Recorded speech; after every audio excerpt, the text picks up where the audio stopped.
and ZANU-PF. And we were looking at three major issues. The first issue we're looking at is the global significance of socialism and how we strategize between the two parties to make strategies for the two parties to promote that and to make it relevant to the current situation and make it relevant to our concrete situation as well. The second issue we looked at is the issue of common prosperity. How does the world prosper together? What are the principles that should be enshrined in that prosperity of making everybody prosper without leaving anybody behind, and of course without leaving any part of the world behind? And we looked at that. The third issue was to look at our shared future as human beings, as the two parties, as the two countries, and see where we intercept, where we can assist each other. And that was the essence of this very important seminar. Now I'd like to turn to my colleagues to fit in the rest. Comrade Mutsvangwa. Well, it was a very important seminar in the tradition of the cooperation between ZANU-PF and the Communist Party of China.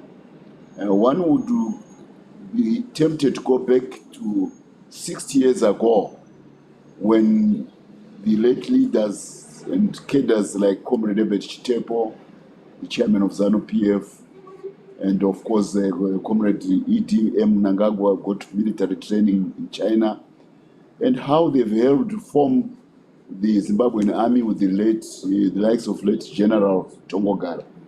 Clearly, this has been a very, very rewarding relationship.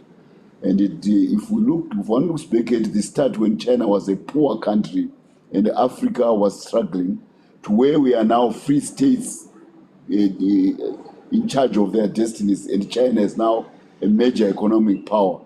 It means that this relationship has been very fruitful, but there is more to come out of it as China helps Zimbabwe untap its rich agro-industry and its rich mineral resources, where we are going to deliver the vision of shared prosperity and the dream of a middle-income country by 2030.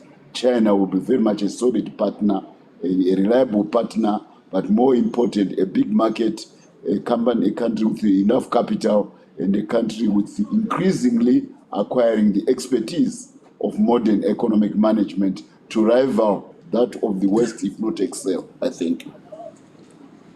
Comrade Mumbegegwi, I think you can summarize for us. Well, the relationship between China and Zimbabwe is very much based on the close relationship between the two ruling parties, the Communist Party of China and ZANU-PF. And this relationship dates back, as we know, to our liberation struggle, where we have benefited tremendously from learning from the Chinese experience of their own revolution. Now, these virtual meetings we have been holding, this is not the first time.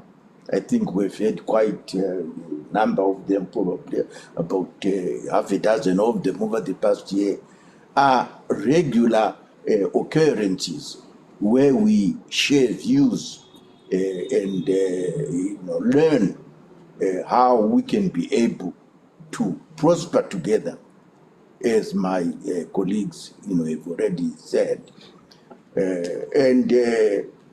Of course, we know that we in Zimbabwe have got detractors who would want to see us fail economically, politically, diplomatically.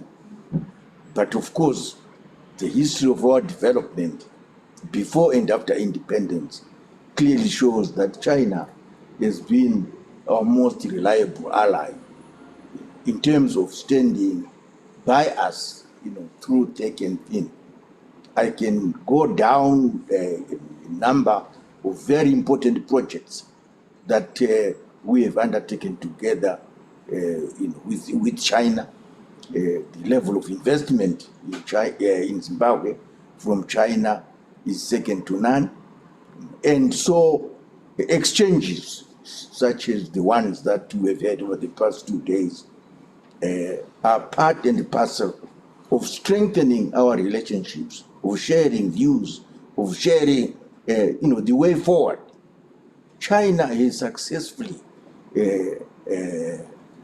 fought and defeated poverty in China. And it is not something easy to do, but it's something that we in Zimbabwe can be able to achieve.